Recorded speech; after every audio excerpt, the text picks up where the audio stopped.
Olá, seja bem-vindo a mais uma edição do Panorama. Dia 19 de março é comemorado o Dia do Artesão. Projeções apontam que hoje no Brasil cerca de 8,5 milhões de pessoas trabalham com artesanato, gerando uma renda anual de 50 bilhões de reais. Cada região do país tem os seus produtos típicos, bordados na região norte, renda no nordeste, barro e porcelana no centro-oeste, cerâmica no sul. Em Minas Gerais, desde o período colonial, a produção de artesanato sempre esteve presente e atualmente é cada vez mais valorizada dentro e fora do país. No estado, acredita-se que o número de artesãos chegue a 500 mil. No Panorama de hoje, vamos falar sobre os desafios da profissão e também sobre os avanços e as conquistas conseguidas nos últimos anos. E você vai ver também o trabalho de artesãos da capital, mestres que já ensinam seu ofício aos amigos e vizinhos. O Centro de Arte Popular da CEMIG, inaugurado em Belo Horizonte, completa 1 ano. E ainda, o que é preciso fazer para que o artesanato mineiro conquiste cada vez mais espaço no Brasil e no exterior.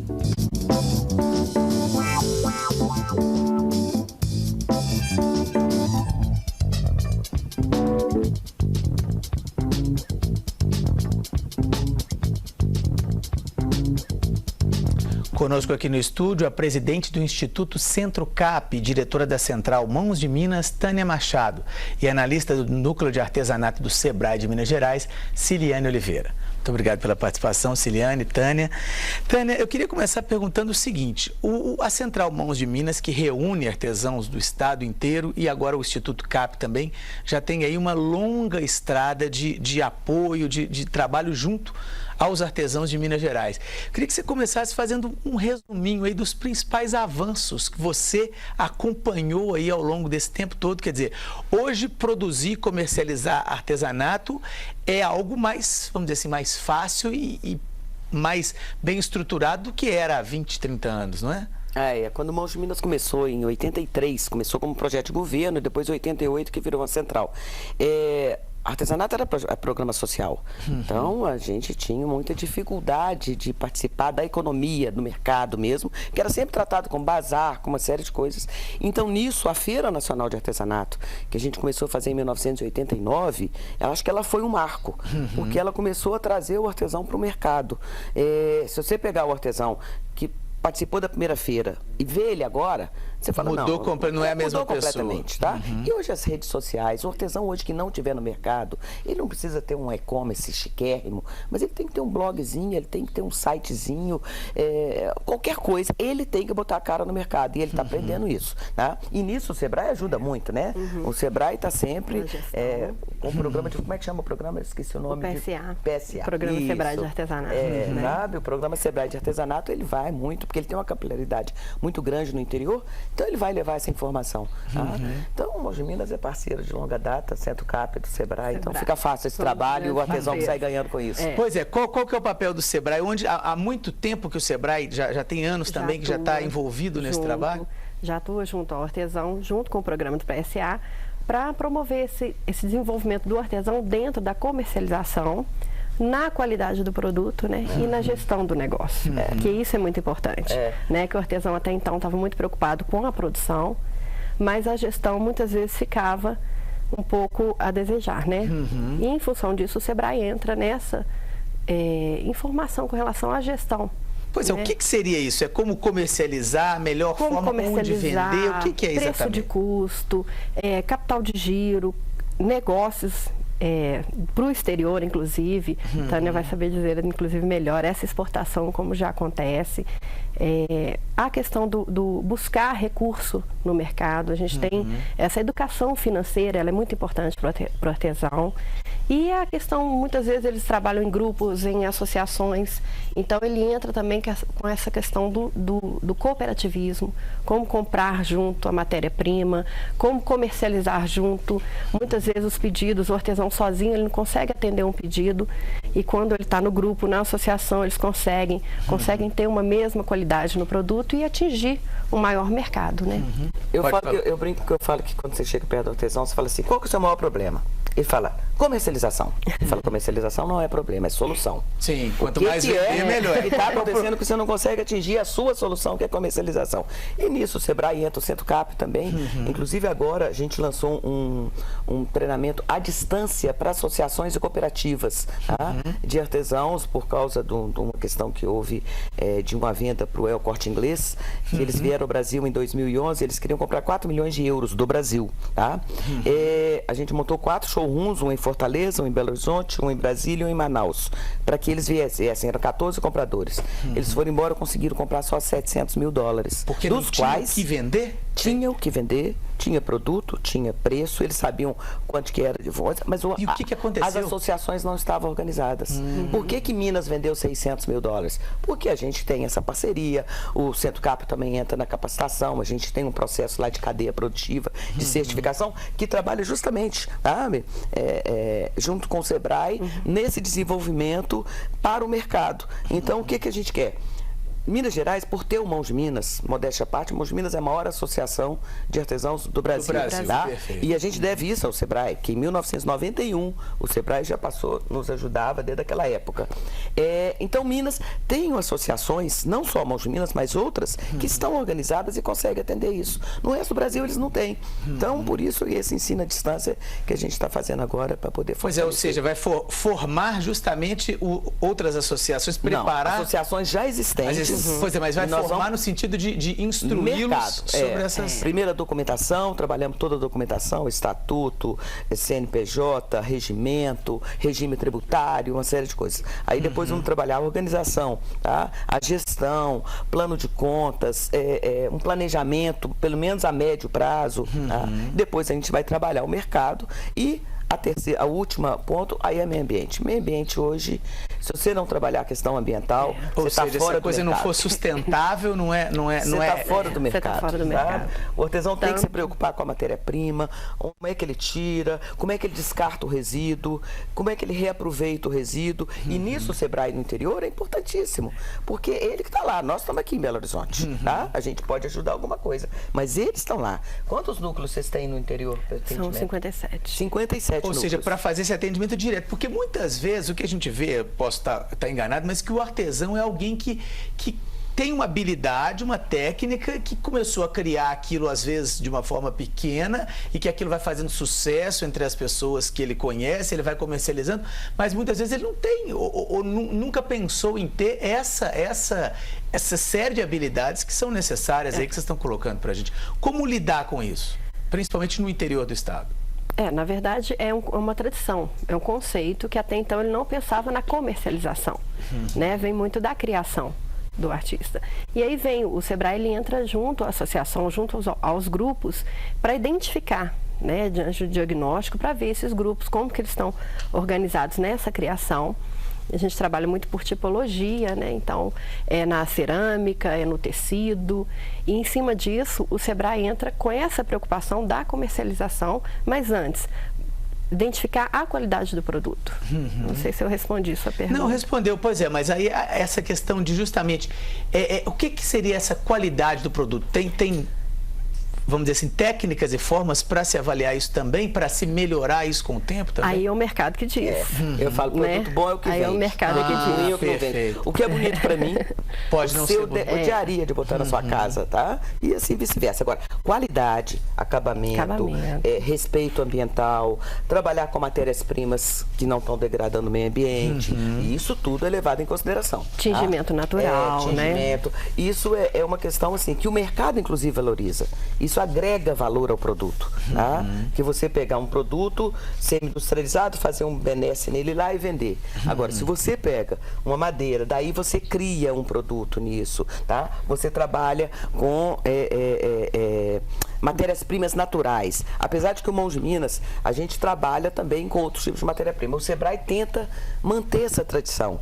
E isso é muito importante, porque, como eu falei, isso agrega valor, tá? Você vai comprar um produto que é feito quase que em série, tá? Ele tem um valor. Se você vai comprar um produto artesanal, aquele produto, tá? Se ele foi feito totalmente à mão, se ele foi feito com matérias-primas naturais, tá? É só você que tem. Ela pode ter um parecido, mas aquele É só único, você que tem. Né? O artesanato é único, né? Perfeito. Bom, ao longo do programa a gente vai mostrar justamente alguns trabalhos de algumas atividades de artesãos mineiros. Nessa primeira reportagem a gente vai conhecer o trabalho do Maurino Araújo, que é aqui de Belo Horizonte e exerce esse ofício há mais de 30 anos. Veja só.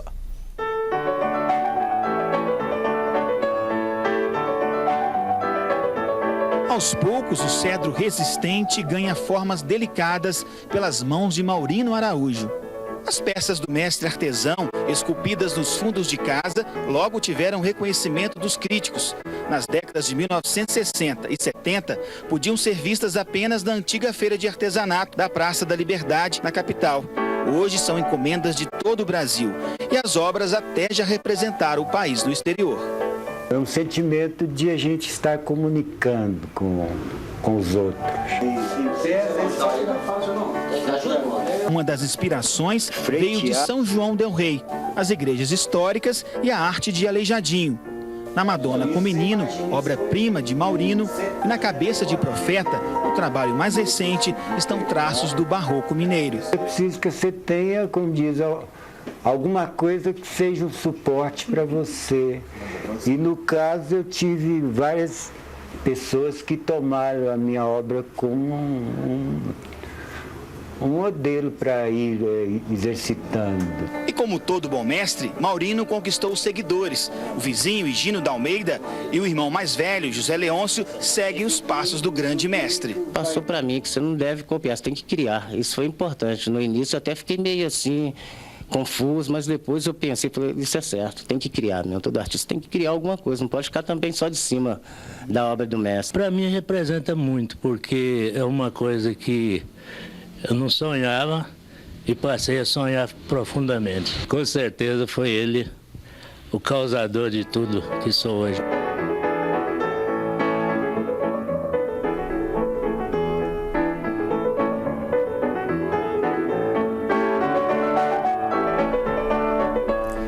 Essa habilidade de se construir, de se esculpir nessas peças, essas técnicas, isso é passado, às vezes, de pai para filho, para os amigos ali? Ou é algo que vem com a pessoa e que é difícil até de aprender, Tânia, pela experiência que você tem? Não, aí? eu acho que pode ser passado, sim, mas a técnica e a, vamos dizer assim, a finalização, aí vem de cada um. Uhum. Eu conheço pessoas, tá, que passaram para o pai, que passaram pro neto, né, pro filho, tá? O avô era um mestre, tá? O neto é um mestre e o pai... O pai não tem aquela mesma habilidade. Não tem aquela habilidade, tá? Ele faz com qualidade, mas não faz com a criatividade que o avô e o neto têm, tá? Como ele falou, a criatividade está aqui, ó, tá? Esse negócio de copiar, tem muita gente que copia, mas não adianta, entendeu? Sabe? A criatividade está dentro de você, é que você coloca para fora aquilo que você sente. Mas existem, por exemplo, cursos de formação em termos de para, como a gente tinha colocado aqui, para utilizar o material mais adequado, para não agredir a natureza, e até no caso, por exemplo, como a gente viu ali, o Maurino ensinando para outras pessoas, existem, vamos dizer assim, formas de pegar uma pessoa que realmente já tem aquela habilidade mais desenvolvida para que ela passe para outros da comunidade. Isso também é pensado ou fica mais a cargo de cada um? Não, existem sim as técnicas, né? Até mesmo para a utilização da matéria-prima. A melhor forma de utilizar aquela matéria-prima, a melhor forma de buscar os tons dentro do tingimento. Existem as técnicas, o designer ele entra aí, não só, né, na qualidade, no acabamento do produto, mas a melhor forma de produzir aquela peça. Né? Ou seja, isso pode ser passado para que aquilo não fique só com algumas pessoas. Né? Realmente o processo criativo vem de cada um. Sim, né? sim. Mas o talento não tem jeito de passar, mas a técnica e as formas de produção é possível. É possível. Porque às vezes alguém que está nos assistindo fala assim, nossa, eu queria tanto aprender a fazer isso. Então é possível. O talento a gente não vai conseguir colocar na cabeça da pessoa, mas a forma a gente consegue. A pessoa ela tem que arriscar, ela tem que ter coragem de arriscar. E eu lembro, tá? Eu fazia artesanato. Eu comecei na feira da Avenida Afonso Pena, tá? Aliás, na Praça da Liberdade, que não era nem feira da Praça da Liberdade, ainda era banquinho que a gente ia para lá sábado à tarde, tá? E eu lembro o primeiro móvel que eu fiz, gente, era tão feio. Era feio demais, tá? Hoje você acha isso, na época... Não, mas se na época não tivesse chegado alguém, eu não tivesse tido a ousadia de fazer aquela coisa feia, não tivesse chegado alguém e comprado aquela coisa feia, talvez hoje eu não tivesse aqui, meu caminho fosse outro. Então você tem que arriscar, você tem que falar o seguinte, você tem que acreditar em você, tá? E você vai fazer feio, vai fazer mal feito, aí você vai buscando informação e vai melhorando. Perfeito. E escutar o cliente, né? A mestre Zezinha de cerâmica, ela fala muito isso, que quando ela levava uma peça para a feira, a peça não vendia, ela voltava e olhava para a peça e perguntava por que essa peça não vendeu, né? O que tem nessa peça que não chamou a atenção do cliente para a compra. E em cima disso ele vai avaliando a peça. E aí entra a questão do processo criativo, da melhoria, da qualidade, e identificação do que o mercado está buscando, o que ele quer. Nós vamos falar um pouquinho mais de mercado, de venda, inclusive isso tudo no próximo bloco. Nós vamos fazer só um pequeno intervalinho, a gente volta daqui a um minutinho só. Nós voltamos já.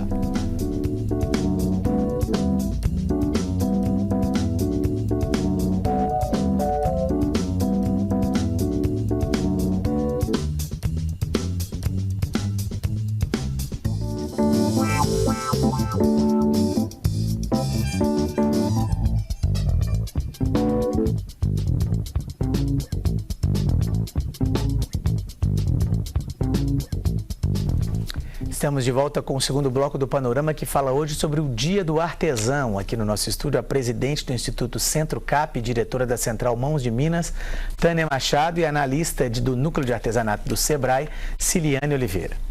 Bom, o Centro de Arte Popular da CEMIG, que fica próximo à Praça da Liberdade, em Belo Horizonte, está completando um ano.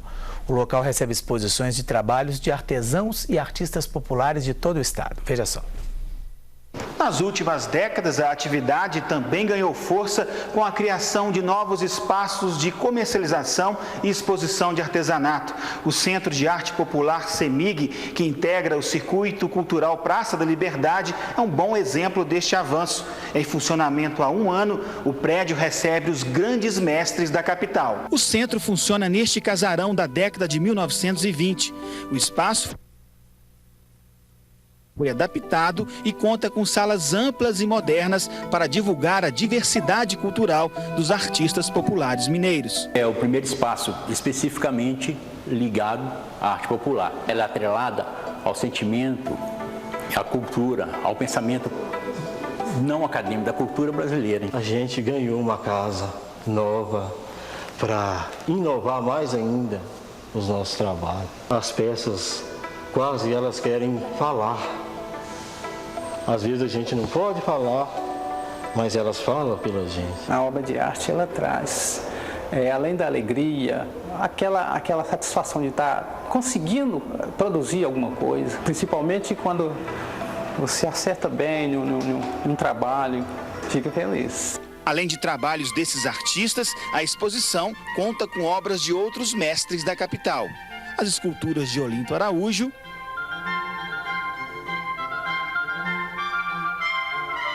e de Álvaro Jorge.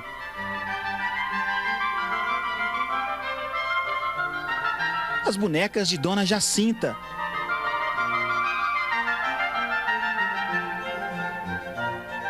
As pinturas de Damasceno.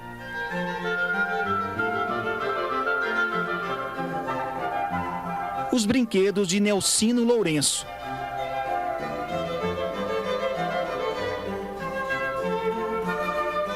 E as coxas das bordadeiras da Vila Mariquinhas, engajadas na luta pela casa própria.